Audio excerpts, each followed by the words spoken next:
everybody, welcome to the Voxology Podcast. Mike, you're here, Tim Stafford there, and you are where? Somewhere. We're not sure, but we're glad that you're with us. Thanks for tuning in. We are continually surprised that people listen to this, and so well done. We'll try to make it as painless as possible.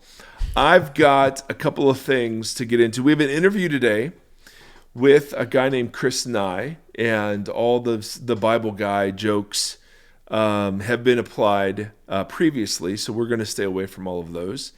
But he wrote a really interesting book called A Captive Mind, and it ties in a little bit with the last episode, having the mind of Christ. It's just an interesting bubbling up of some conversations about, is Christianity a set of ideas, and how do you best understand it? And so we love the fact that these two episodes go sort of back to back. But Timothy, there's some things we need to discuss, my friend. That always reminds me of Pee-wee's Big Adventure at the end when they're on that conversation. I've never seen it. Everybody's got a big butt. You haven't seen Pee-wee's Big Adventure? Never. I've never even seen his Little Adventure. I'm just saying. I mean, no. Did he get in trouble for something? Wasn't there something awful? Well, he was taking care of business in a movie theater. Oh, totally. Can I say it that way? Yeah. Yeah. That's fantastic. Now, so yes, I definitely want to watch the movie now. It's a great movie. Now, what? Were you the guy telling me that White Chicks was a good movie? No, that was not me. Okay. But I will tell you that Pee-wee's Big Adventure was a great movie, and it was Tim Burton's first directorial movie. It doesn't matter. What I'm going to do now is I'm going to say thank you to Amanda, and I'm going to say thank you to Jonathan. I'm going to say thank you to Kirby for coming on the Patreon. Woo! Thank you so much for joining our community. We are crowdfunded, and so thank you. It means so much. And we discovered the identity of FG, who had joined the Patreon team last episode. We guessed it was Franklin Graham, and it is not. And she emailed in. We have a big email from her that I've yet to read, but I just saw that it introduced who this person is. And so thank you for your introduction, and thank you for your support. Tim, it was a big week for me. Oh. I received a very thoughtful book in the mail and an accompanying letter. The book was called The Christian Voter: 7 Non-Negotiables for Voting For, Not Against Your Values. And it had like an intro letter addressed to our lead pastor that I'm now adopting. I'm reading from the text that was sent to him as kind of the senior guy in our leadership team. But I thought this was just such an interesting thing in light of some of the conversations we've been having, Timothy. I can't wait. So, did you know that if churches could motivate their fellowship to vote, they can change the outcome of this present election?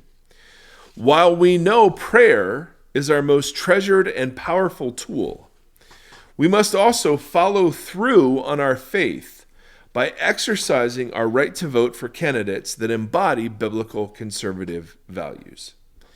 There is so much at stake. He then enumerates the traditional issues at stake in the minds of conservatives. Without the Christian vote, our country will quickly descend into a greater war on Christianity and biblical values. Let's see. He offers an event to do at our church. We'll talk about the Christian worldview, what it is, and how Christians should be able to vote their values. And I would be speaking on the current election, the candidates, and where they stand on the issues. It is nonpartisan and ends with a call for repentance. Sounds like it. Yeah, and I just thought that was so interesting. It's nonpartisan, but it's all about protecting our conservative Christian values. Right. I wonder, and so it's tongue in cheek, obviously. I mean, not the letter, but my reaction to the letter certainly is tongue in cheek. But it's Seth Theory time. Hold on. Wait, put a pin in that though. I want to revisit that. Yeah, we're coming back. Now? Right now. Right now? It's happening right now. So it happening right now? Yeah, we're doing it right now. All right. Come here. Come here, buddy. You're here. Do that. Yep. All right. Let's see. You get that one. All right, Seth, bring it in. Okay. Bring it in, baby. All right. Good morning. Welcome to Fox Audi Podcast. Woo! Yeah, with Tim Seven. With Tim Yeah, Seven. yeah. Woo! Daddy Mike is Seth. Yeah. So Seth's bus got done early. They had a half day because it's the Friday before fall break. A break. Yeah, so Yes. I knew there could be the chance of an eruption of Seth laughter and joy, and I was counting on it, and here it is. Yeah. Now, Seth, Yeah. you brought home a donut. Yes. Yes. Did you make this one? Yeah. You cooked it? No. No. Oh. Oh. All right. Well, who got you a donut? A bus stop. The bus driver got you a donut? Yeah. Oh my goodness, Seth Thomas. Yeah. That's very exciting. Now, you want to tell everybody just a little bit about your school today? My school is good. Your school's good, yeah. And- Absolutely. Oh, I got Sonic for us today. You had Sonic for lunch today? Yeah. At school? Yeah. Oh, what did you have? I got chicken nuggets with fries with ranch. I am shocked. Without ranch. Without ranch? Yeah. They didn't. Without. A loud ranch? Yeah. What did you say? Without. Way out? Yeah. Way out ranch? Yeah. I don't know what that means, but I hope that is that good? Does that mean it was Okay, extra hey, good? Tim. Oh, sorry. Hey, Tim. Yes. What? Hate that service sauce. Set. Drum Hit roll, that please. Sethy song. No, hate that get up for the news. No, we're not doing Get Up and Fight by Never Muse. talking about Bruno? No, we're not talking about Bruno either, buddy. We're talking about the Sethy theme song. No. Okay. Hey, Tim. Yeah. Hate the vision. It's from a police. I service. Seven, please.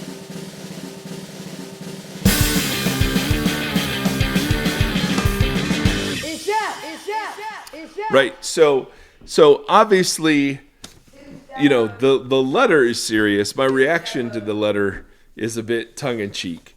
Right. Because it it's just another example. And we've looked at large ones in terms of like, hey, if you don't vote a certain way, you're unfaithful to God. But here's just a local, evidently this person's local and they're sitting in. So I flipped through the book and, it's laying out what the Christian worldview is and then how you should vote in alignment. So this is actually a great, I'm sure you're well aware of this, a great intro to what we're talking about today with the guest and the book that he brought in, The Captive Mind, and kind of this conversation about ideologies. And we didn't get into this part of it with him, but obviously, so that is a version of that, right? Like here's an ideology to be a real Christian or whatever, to have a real effect on the world. We look at like January 6th, something like that, this is what Jesus would do. This was God, like, take back the power, take back the unrighteous, take back the unholy. Yeah. We need to take back America. And you see how that kind of happens. And I thought it was interesting, and we didn't get to talk about this, but maybe you and I could talk for a second. But the idea that, so I think a lot of our listeners are not necessarily overtaken by that kind of ideology, or they're not being held captive by kind of that version. I think most of our listeners are, watched on January 6th and were like, what is happening? Right. But, obviously there's other types of ideologies that we are captured by. And you and I have talked at length about just subscribing hook, line, and sinker to one whether it's a right or a left or whatever, and just taking everything and adapting all of it to your frame of thinking. And you've done a very good job of advocating that we're thinking in a way that's above and outside of that binary system. Trying to, yeah. But I think what's interesting about his book is, and we're talking about the guy we're about to interview. Yeah, the interview you're about to hear. I was just referencing. No, yeah, sorry, Chris's book that we just got done talking, that you guys are about to listen to. Man, it's a time warp. It's the Matrix. But like, how do we enter in lovingly into this ideological world, into this captive world? Right. And how do we, does that make sense? Because in the news this week, you and I shared with each other a few different things, and we don't have to get into those, but they're all based around ideas of Christian nationalism. People are owning that term now. Like, yes, I am a Christian nationalist, and I think that's a good thing. And we should be. Yes. You should be a Christian nationalist. And then there's things like and you kind of just referenced this, but this is the other side of that coin, is that somebody like Herschel Walker, which has been all over the news this week for, his strong, let's ban all abortions, but apparently paid for one, has lots of children with different women all over the country that he doesn't father.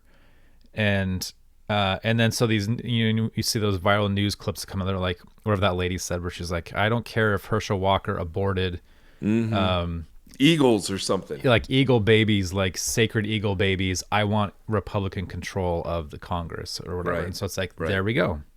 This isn't about the content. It's about the ideology. And so doesn't matter how you exist within that, as long as you adhere to the correct rhetoric. Yeah. And that's kind of where we are. Absolutely. And that's why the book we're going to talk about is talking about being captive to ideologies. Yeah. And there is a form of Christianity that is nothing more than just another version of an ideology in competition with other ideologies. Yeah. And threatened by other ideologies. And so we've long tried to establish that faith in Jesus is something other than just a set of ideas that we mentally sort of assent to. But the thing that I always feel responsible to say is, it's only because my particular tribe is doing this that I'm critical of my particular tribe. In other words, if I were getting this book by Democrats and grew up in that tradition. Now you're talking about the book that was given to your lead pastor. Thank you. Yes. Yeah. The Christian Voter book. Yeah. I would have the same objections. In other words, my objections aren't against one party in favor to another party. And they're always heard this way. Like, people will always say, well, that's just because you guys are raging liberals, which isn't true. The liberals wouldn't adopt us. They wouldn't have us either. So it's not that critiquing the conservative side is embracing the non-conservative side. It's that in my tribe, the conservative side is the one that's been dubbed and baptized as God ordained. Yes. That's the part. Which is, to me, when you say that, is very clear. But for years we've been saying this, and people still are like, nope, you're just a shill. And you're like, no, the shill actually is you who can't hear and that's the any other mind. That's the captive mind, is that you can't hear any critique of your own side as any other thing than an embrace of the other. Yeah. And that sort of binary continuum that just emphasizes individual rights over and above everything else, but just disagrees with where those rights should be extended and curtailed, that whole thing is called into question by the kingdom of God. Well, I was thinking about this yesterday in class and trying to provoke my students to not just make hot take claims about things and to think through and then respond. And I was thinking about that in regards to the church, because one of the chapters in his book, and now back to Chris's book that we're about to discuss, is an idiot is worse than a villain. And he talks about this foolishness idea, but kind of how, like, I think he was talking about Hitler and the example he gives in the interview. And, Hitler was a terrible person and a villain, but he was only enabled because of all the fools beneath him. And I think that, and then I had tweeted back at you today, this morning, like you did a quote from the book, and I tweeted back who is more foolish, the fool or the fool who follows him. Yes. And that, like, there is so much to that idea. And so I was thinking about that in regards to Jesus and how many questions he answered with questions. Yeah. Oh my goodness. And just like, he was a really good English teacher and trying to like push, like, that's a great question. I want you to engage with the question. Right. And I want you to process it and take some ownership and a little bit of agency in that. And what a powerful thing that is to equip people to do, to think through. And that's like the best way to not become an idiot or to be taken captive by something. Yeah. That's right. That's it. And right. I love it to death. And it's so Christ, and this ideology adoption process is so not. And it's the disparity is shocking. Yeah. Yeah. So let's get to that interview. Yeah. We've teased it. It's teased. We're ready. ready. Parse through which book we were talking about in each. I know, seriously. But listen, y'all, listen to me. Y'all. There it was. Listen, y'all. Thanks for being so awesome. Thanks for listening. Let us know what you think. Take care, guys. Thanks. Bye, guys.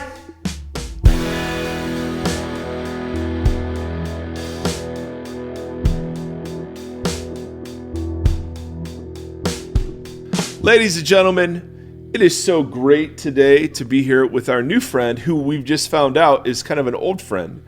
This is our friend Chris, and Chris at least got my attention by writing a book, which is awesome, and it's a great book. But as it turns out, has listened to our podcast. And anytime we meet someone who at least claims to have listened at one point or another, we want to interview them because we're shocked. and so Chris Nye, hello, welcome. How are you? I'm great. Mike, Tim.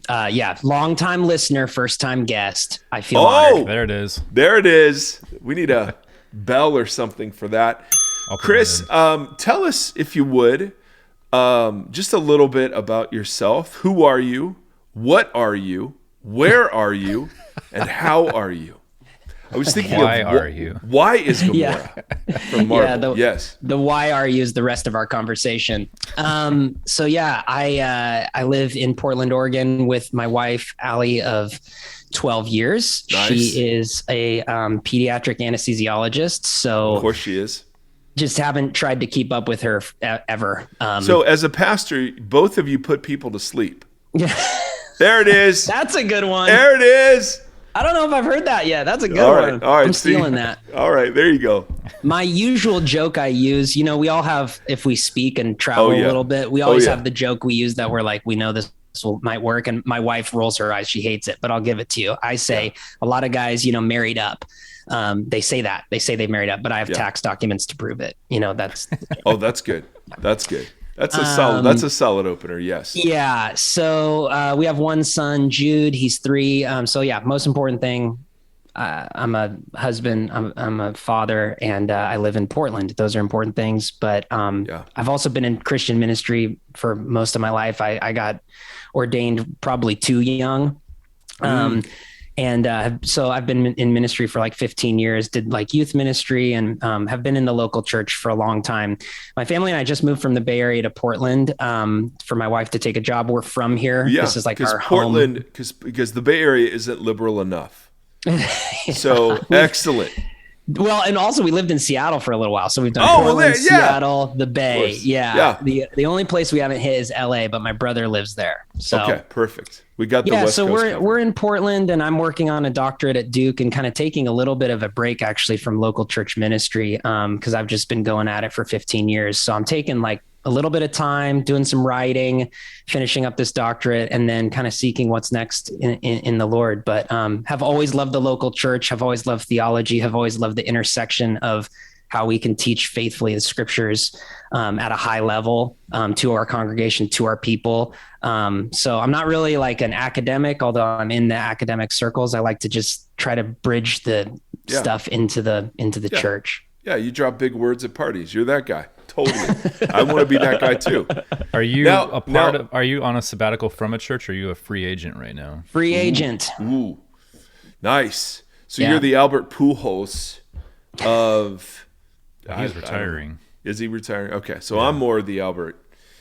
He's more... Are you retiring? Are you making an No. announcement? No. Anyway, we'll move on from the metaphor. The biggest question, Chris, I have for you is describe Tim Stafford's face. Like, you've heard the voice. This feels fun. You've been soothed and comforted by the voice. Tell me what the face, does the face match the voice? That's what we're dying to know. I'm here to say it matches, you guys. It matches real nicely. It's like a pairing of like a wine with a nice steak, you know? Yeah. It's like I was gonna say cheese. I like steak better. Okay. It matches great. It's good to see him. If flannel had, like broken in flannel had a face, it would be the face of Tim Stafford. There it is. That's good. I think that's true. Now, Chris, let's talk about your book, because here we are. And actually, the reason, or at least one of the things that had got my attention was an article you wrote for Christianity Today, which I absolutely loved, and that will get us into the book. But it was something like hot takes don't belong in church. Yeah, not my title, as you might know. Editors like to use headlines that might grab Mike Erie's attention. Well, it worked. It worked.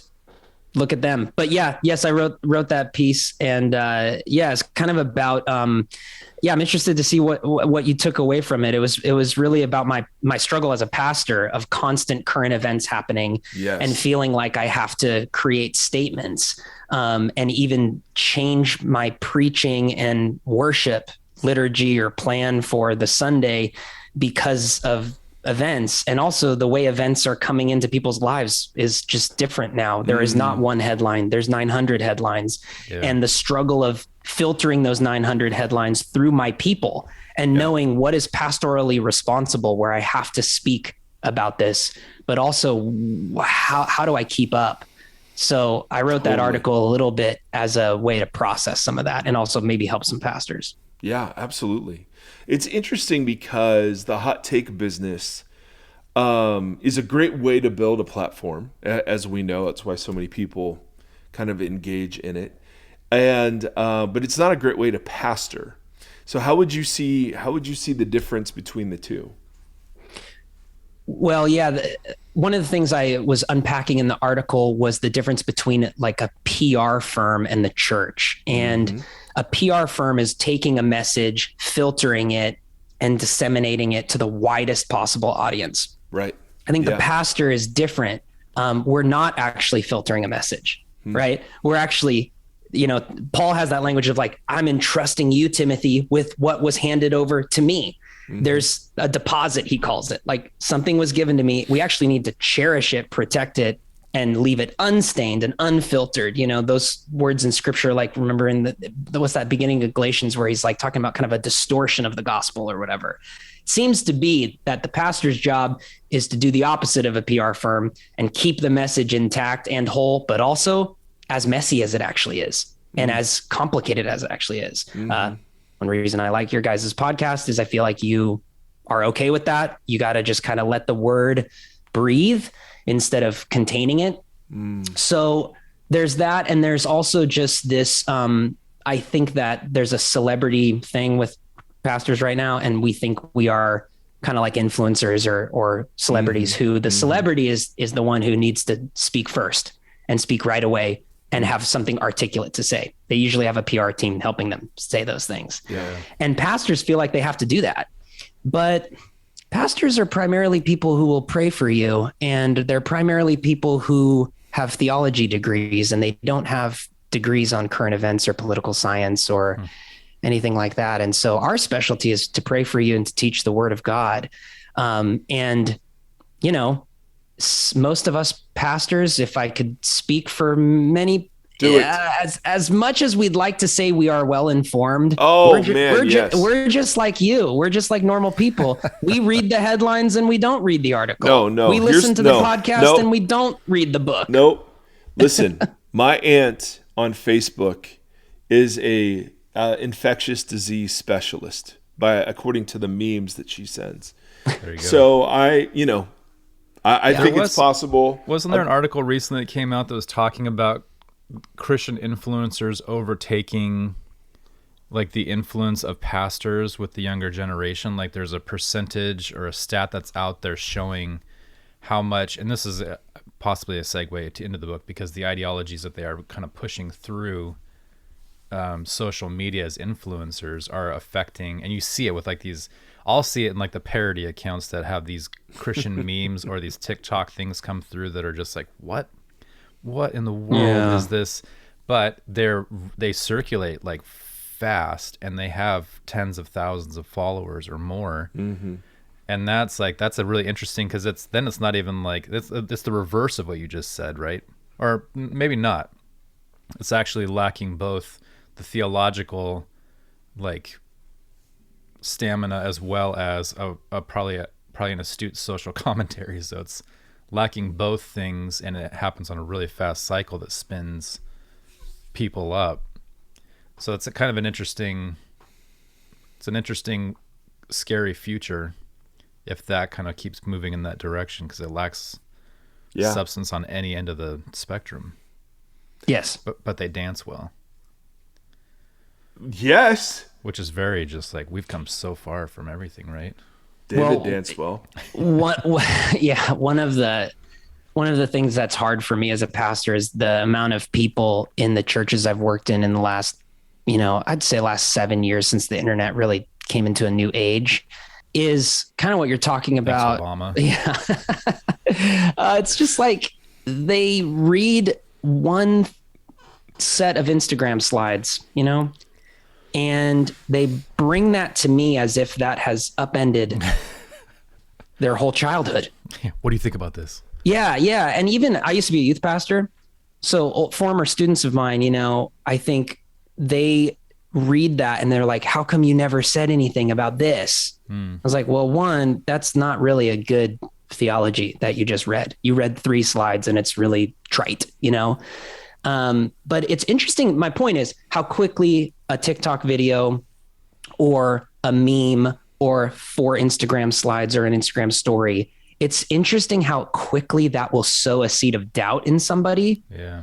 Versus the time that it's going to take to reconstruct after the doubt or after it's just, it's quick to tear it down, but people don't understand to build, a good mind takes a lifetime, but it can take 90 seconds on TikTok to kind of destroy something. And the art of teaching people that is really hard, because I think also then pastors want to just respond through TikTok videos and they want to respond through Instagram because they're like, right, that's the medium. And I get that. I think there's a lot of wisdom there, but I'm a lot more encouraged by the medium of actually podcasting, of actually YouTube. I think can be a place, Lord help us, could be a place where longer form kind of careful thinking can happen. Oh man, but it seems hard. I don't know how to battle it, because I think to fight Instagram with Instagram or to fight TikTok with TikTok, it doesn't seem that that's going to work, because I don't think caring for our mind and developing a mind that knows God can happen in that medium. I'm suspicious of that. All who live by TikTok will die by TikTok. That's Jesus. Amen, said Pastor. Something like that. Where do you think the pressure comes from? That pastors are feeling, or ministers are feeling, to be PR representatives for Jesus. I thought you had a great line that I'm not remembering, but it was in that article about the pressure we feel to be Jesus's PR arm into the world. And I thought, oh, that's an interesting. I feel that pressure too. Why do you think that is, and where do you think it comes from? Probably from a lot of places. For me, it just comes from my people who I love. I love them. I love the people in my churches. They want to know what the church thinks. And I actually really respect that, and I want to help them figure that out. But they want to know what the church thinks immediately. Take Roe v. Wade, for example. There were people in my church on both sides of the spectrum on that one, as I imagine maybe a lot of evangelical pastors. Yeah. So I had people that Sunday, say, why aren't we celebrating? Right. Why aren't we waving the flag and saying we won? Yeah. And I had people saying, why aren't we doing an entire service of lament? Right. So Yes. So the pressure for me comes from that.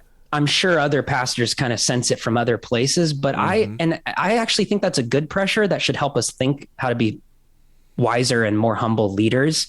We should listen to our people and kind of help see what's going on there. So I'm not saying like, oh, this pressure is bad. Like these people are crazy. These people I love, and they need help. They need help sorting through Roe v. Wade. How should I feel about it? But I'm just wondering, is the sermon and the Sunday moment the best time for that? That was really where the article was like, going or whatever. But I'm actually curious what you guys think.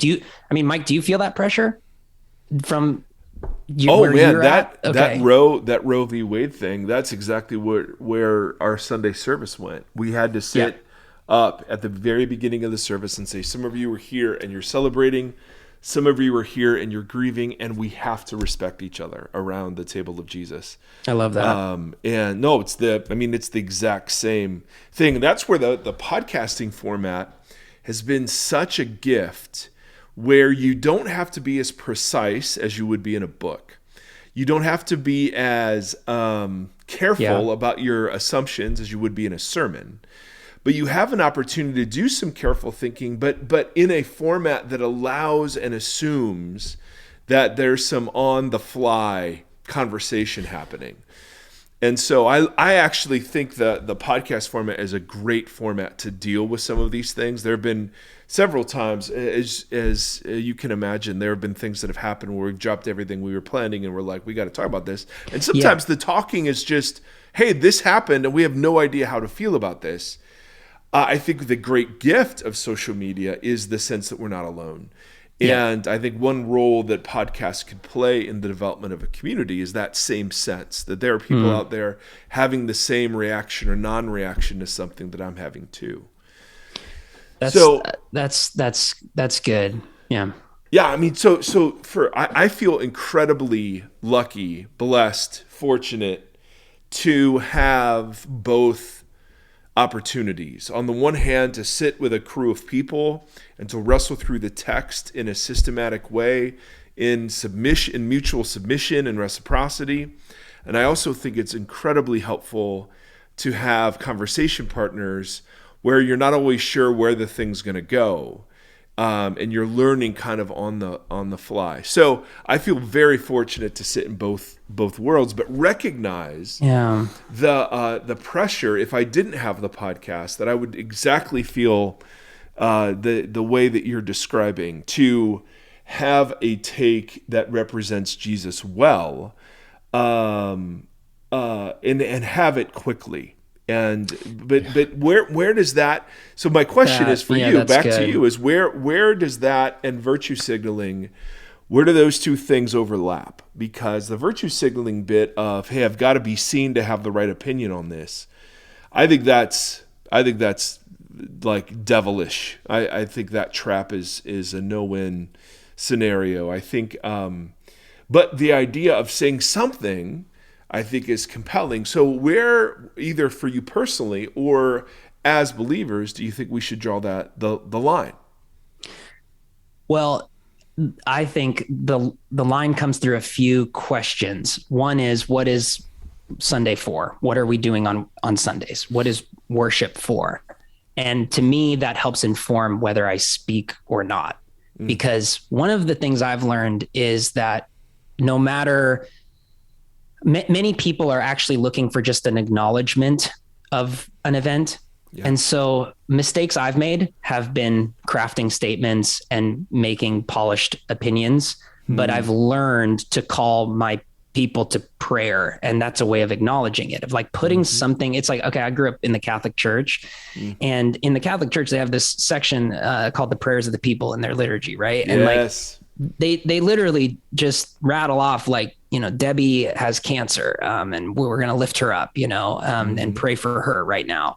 And so, Lord, hear our prayer is the thing they recite, And I think evangelicals need something like that, because that could be a space in which we acknowledge these events without having to form an opinion on them. Because the truth is, I don't think we should have an opinion on everything, right?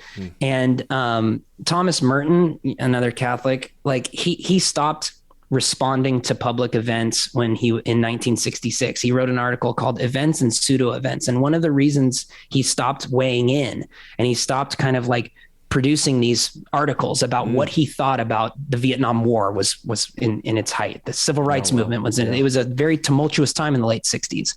And one of the reasons he said, if I speak, it puts me in a position above the event instead of a position beneath the event, where what he meant was there's a condemnation we should actually feel sometimes when these events happen, right? Okay, Uvalde, Sandy Hook, horrific demonic events. When I make a comment on it, it puts me above the event. This is what I think. This is how it should go. This is what God thinks about this, or whatever. This kind of like, but to pray and to ask for God's mercy on our country and the state of this world places me, and I bring my people into this underneath it.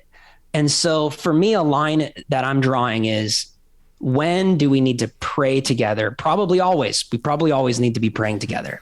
When do we need to speak about it, and how do we need to speak about it? That's where I'm questioning the medium. I'm like, maybe it's just not Sunday, and we are maybe going to produce a podcast and kind of sort through these things and have it be a little bit imperfect. Or maybe, I'm going to record something a little bit longer and just kind of sort through things out. Or maybe I'm going to tell my people, one of my friends did this after Buffalo. He said he was a black pastor, and he said, I am not prepared to speak about this. Yeah, that's good. It did happen. Yep. I don't have an opinion about it. I'm crushed by it. I'm confused by it. I will talk about it at some point and in some fashion, but today's not the day. Here's the sermon. Yeah. Then he just went a whole other direction. That's not virtue signaling. That's right. That's the opposite. That's going, that's right. I'm confused just like humility. You, and I hurt just like you. And I'm going to preach on a text that has nothing to do with what just happened, because I just want to find Jesus today. And I want to see where Jesus is leading us. Well, there's so much patience in that approach. And when I think about like in the classroom, trying to help students not react to things and trying to help them to take everything in, understand what is happening or what is being said or whatever, process that so they understand it before they are allowed to have their own input on it. So they have to take time to critically think. They have to take time to process and discern a response from that. The meme culture and the social media culture does not, it's the opposite. It demands immediate responses. So you're not critically thinking, you're not discerning anything, you're just reacting. And then we make the reactions the truth. I think that's a really fascinating, like, teaching people, I'm just processing out loud as you talk about the Sunday morning scenario, teaching people to have patience and to just to think, to process information and be in that. And then before they find their place in it, part of what prayer is just, I think that is what part of prayer is, I guess is what I was saying. That is, it's slowing down for a second. And our side of that is engaging with whatever the request is or whatever the thing is that we're talking about, and letting that be a thing that's real before we just respond to it. We're just so quick with everything. So I think that all makes a lot of sense. And I like that response a lot. Like, this did happen, and I'm going to mourn for a second before I even begin to try to sculpt or fashion a response. That I think that's very wise. It's a very wise response, or very wise posture to have, period, in anything. Yeah, it might also model for our people. Yeah, totally. It might be a good model. Yeah, which was a great idea for a pastor or a shepherd to. Yeah. Well, this is where ideologies play a huge part, right? Because look at that segue. Dude, you don't even know how good this is. This is very professional. We're so professional. Where we have ready-made lenses from which to see and react So we don't need to think.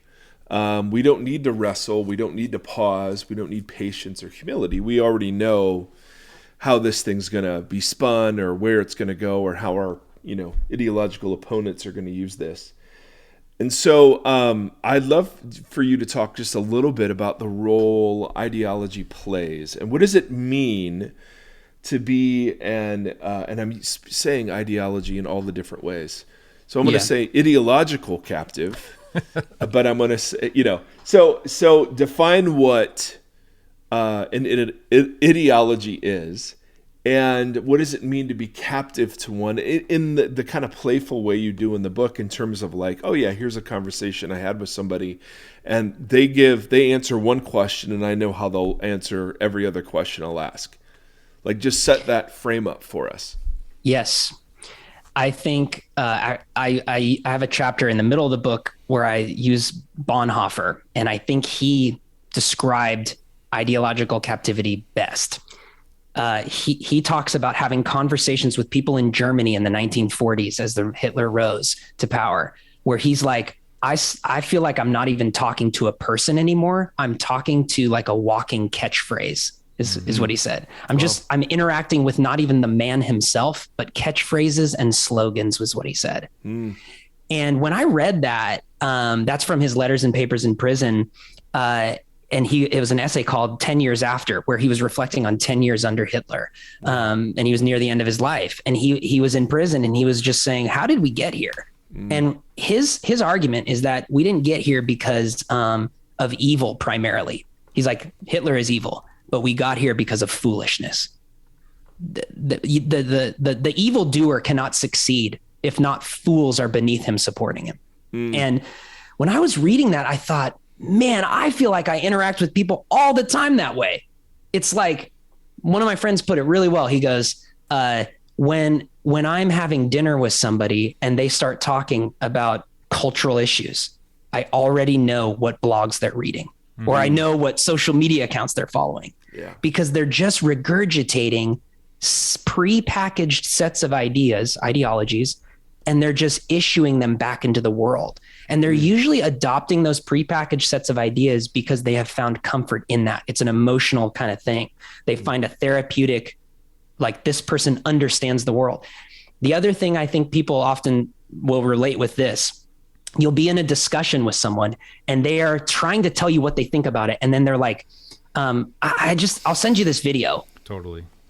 And I'm like, no, you tell me what you think about this, or because you're a person, but they seem to be unable to actually articulate their ideas because they need a video or a meme or an article to share what they think about it. And I get, we all need help articulating stuff. So but it is interesting, our proclivity towards those slogans, catchphrases, and other people doing the thinking for us, because it makes us feel a certain way about our experience of the world.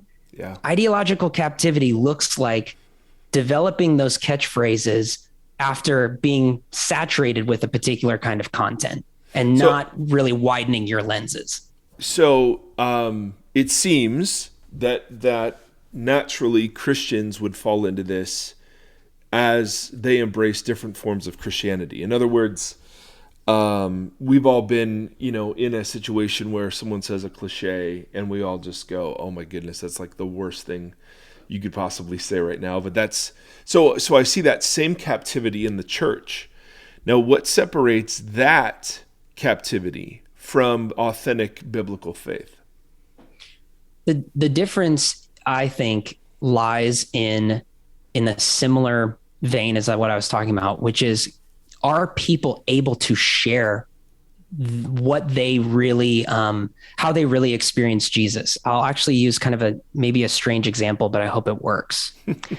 When I was ministering in the Tenderloin, which is the inner city of San Francisco, one of the poorest neighborhoods in the Bay Area, I was there for 2 years, and we had people with cognitive disabilities, much mental illness.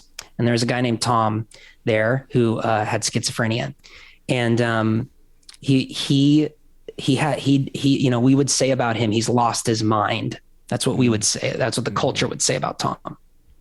But Tom was able to articulate the way that Jesus viewed him. He was able, even though he couldn't really know God in the same way with the way his mind worked, he did know one thing, that God knew him. And it was more important for Tom to be known than to know. And he knew his brain was broken. He knew that he had schizophrenia. He would say that. He'd say, my brain's broken. But he had an understanding of the love of God in his life. And that was extremely evident to all of us who knew Tom. And I think that he presents an interesting example, which is, we don't need to have the right ideas about God. That's not Christianity. Christianity is not an idea. That's one of my things in the book, is like Christianity is emphatically not an idea. It is an event. And the understanding of the death and resurrection of Jesus Christ and what that has done for us is the thought. That's what Karl Barth would say. It's like there is one thought, right? And it's Christ. And Tom had that thought. Okay. But he wasn't able to articulate much else. And I think that that's really the beauty of the Christian faith, is that we are not regurgitating prepackaged sets of ideas. We are in relationship with the living God through the death and resurrection of Jesus Christ. To know that is salvation. And Tom was saved. Tom knew Christ. Tom struggled to know much else because of the way that his brain experienced the world. But he loved God with all of his heart, soul, mind, and strength, just with what was given to him. Does that help? It's kind of an interesting maybe example, but I think that our friends with those experiences actually have a lot to teach us. Yeah. Oh, no doubt. What's the difference then between someone formed by an event versus someone formed by an idea? Because you could say that Tom had an idea, and that idea was what was shaping him, which just pushes the concern back, another level. But you would argue, no, he's shaped by an event, and that is a different way of being shaped. If you want to get into that a little bit. Yeah. I see when Paul says, I gave you this gospel, and it's of first importance in 1 Corinthians 15, that Christ died in accordance with the scriptures. The first importance part is really good, right? Like the most important thing is that we have an understanding that something was accomplished on the cross. And that can happen through a lot of different ways. I think that communion is a powerful way that the event shapes us when we receive communion. I think a person who is shaped by the event worships. That's just one thing they do. They worship. They worship with integrity, with humility, with wisdom and understanding. And they also, I think a person that's shaped by the event also has this living relationship, because the event is that Christ is alive, right? He's not dead.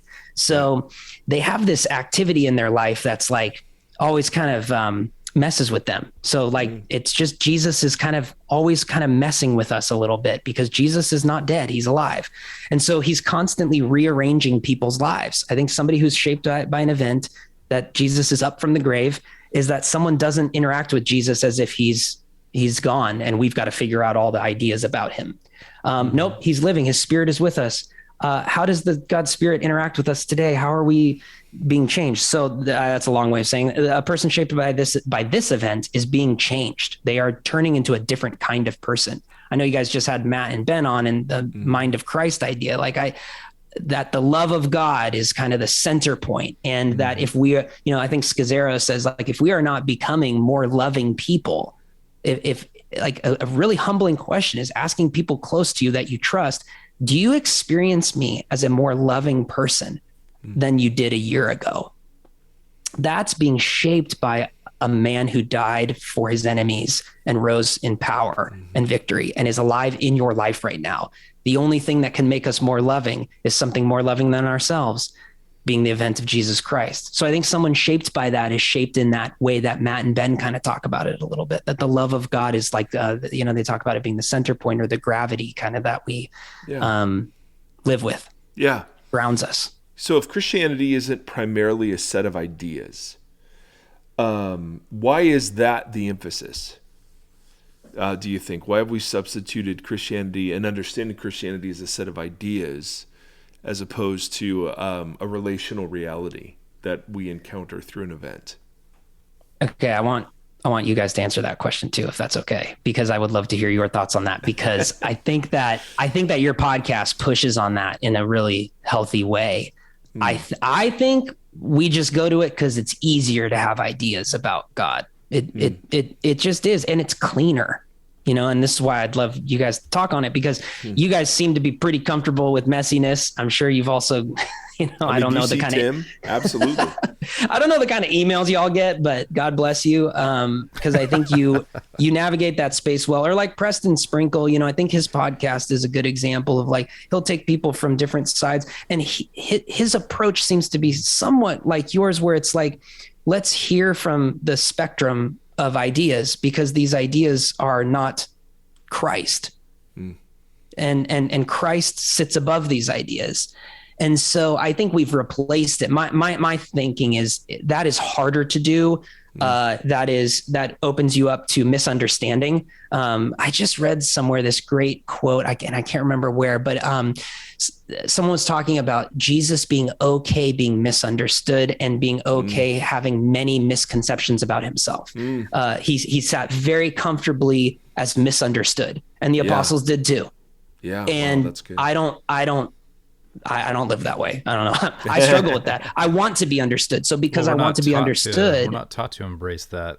Yeah. The the mystery thing. And so I think it's just easier. I don't know, but I would love to hear how you guys have thought through that.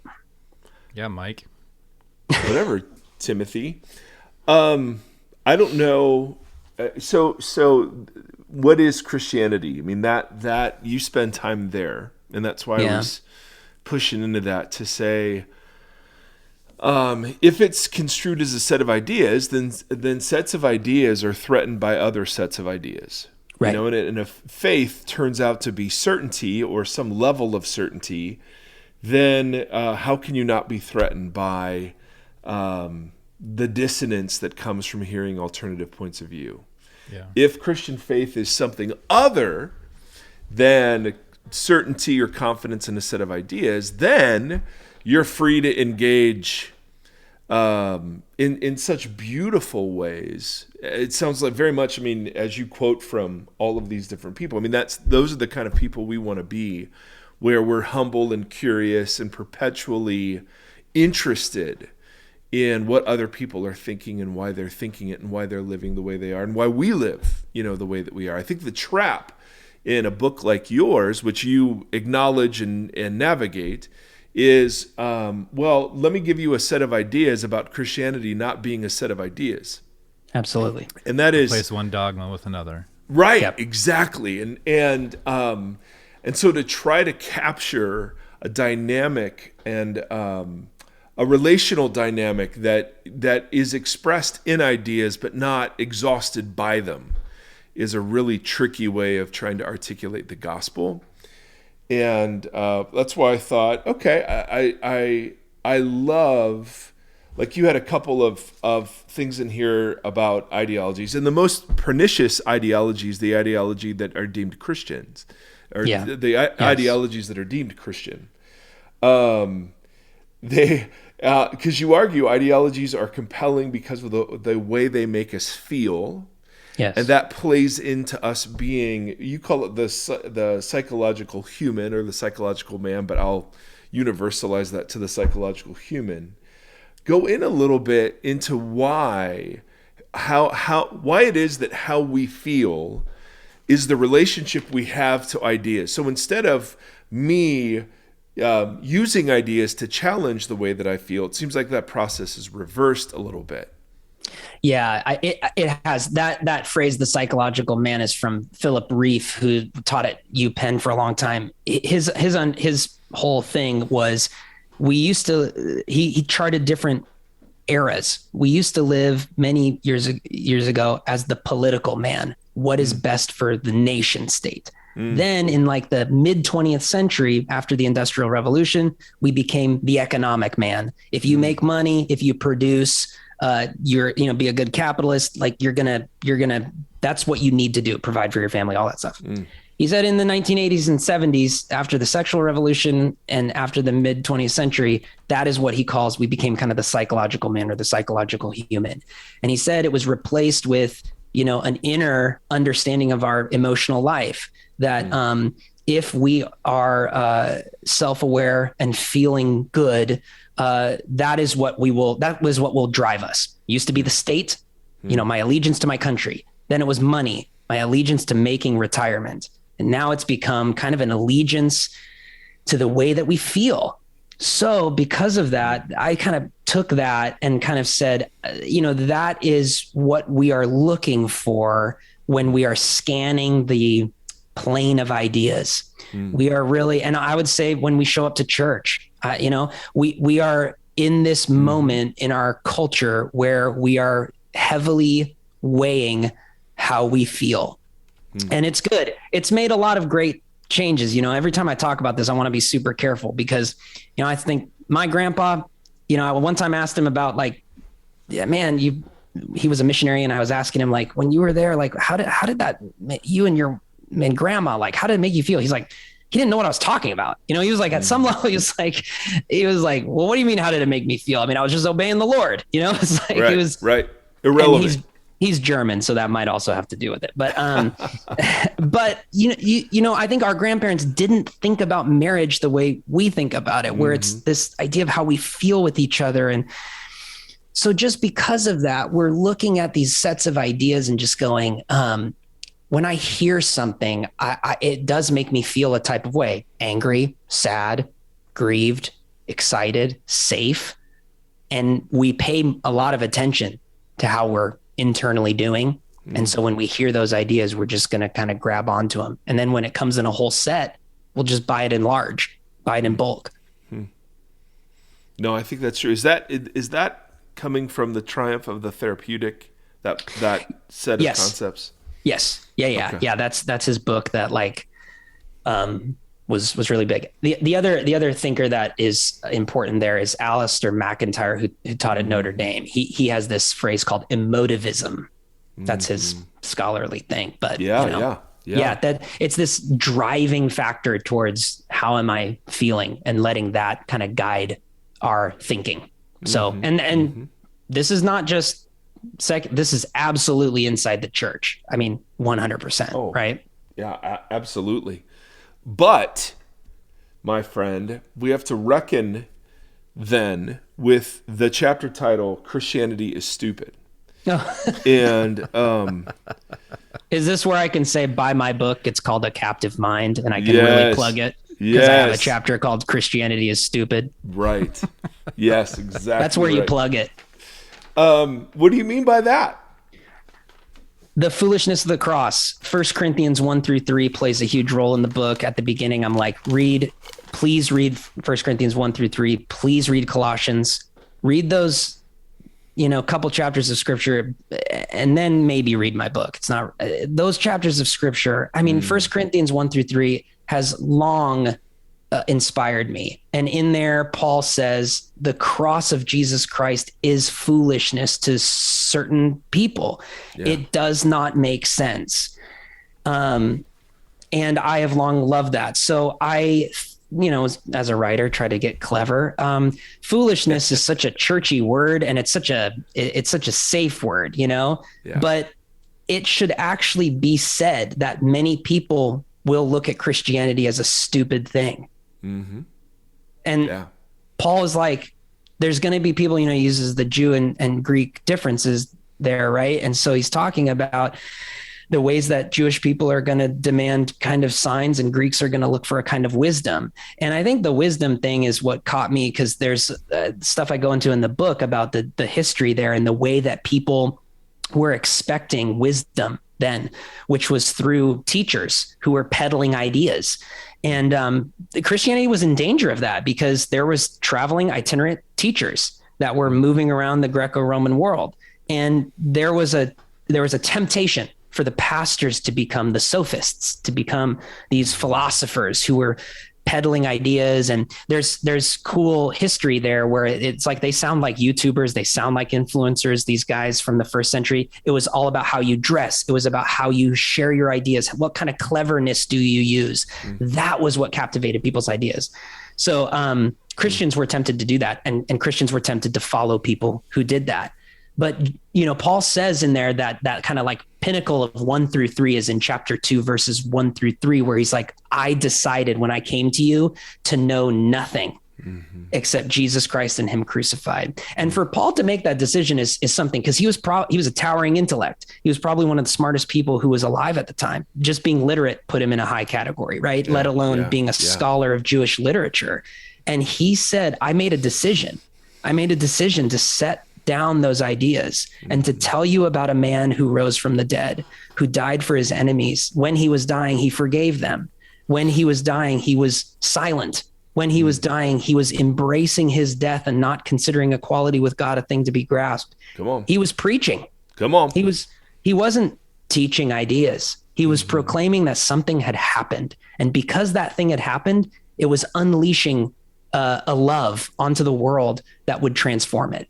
Yeah. And that is why it's going to be frustrating, because people are going to want help with their life. What do I do with my money? What do I do with parenting? And Christianity has a lot to say about those things. Yeah. But it primarily says there is nothing that you can do to be saved. And there's no amount of work you can do to be a more loving person. There is actually a love to be known that will transform who you are. And that's going to frustrate people. One of my comments from some of the preaching I do is like, we want more application. I don't know, there's some kind of thing in Christianity right now that's like big on application. Give me practical application. Sometimes there's no application. Sometimes I'm here to tell you, this is who Jesus Christ is. And I got to let that mess with you, or I got to let that kind of like percolate in your mind. And so that's going to frustrate people. People are going to think Christianity is stupid. People have thought Christianity is stupid since it started, though. So that was part of my writing that chapter, was like, it's not anything new. We don't have to sound these alarm bells and start to fight, like you said, the ideas with ideas. And we don't have to do that. We have a message to proclaim. And some people are going to think it's really dumb. Yeah. No, I think that's really good. I think one of the key takeaways from the book is the idea that we don't have to be threatened by alternative ideas, because Christianity isn't just a set of those. So I want to give the full subtitle of the book while we're plugging it: A Captive Mind, Christianity, Ideologies, and Staying Sane in a World Gone Mad, by Chris Nye. And we're not making any Bill Nye jokes. We're not doing it. Chris, where can people find you online, my friend? I have a website, chrisnye.co. I'm on Instagram and Instagram, Twitter, but I have to take breaks. So I'm like on a break. So people can follow me there and whatever, but and I'm on break not because I'm holy. I'm like, I get into the same trap everybody gets into, where I'm on my phone too much. So I'm off it right now is my point. So I'll be back on in a little bit, but they can find me on the interwebs there. Thank you, man. Thanks for your time today. Great to meet you. It was really great meeting you guys. It's an honor to be here. Love the podcast and appreciate what you guys do. That's very kind of you, my friend. Congrats on the book. May it be received in the spirit in which it is intended, and may it be a good thing for the church. So until next time, dude, we'll talk to you later. Cool. Thanks. Thank you for listening to this conversation. Voxology is a 501c3 nonprofit organization that is supported by listeners just like yourself. If you'd like to partner with us, you can do so at patreon.com/Voxology. You can also join the community and hang out and chat with us on the socials. Facebook.com/Voxology Podcast and on Instagram @Voxology. Thank you for walking the long road with us.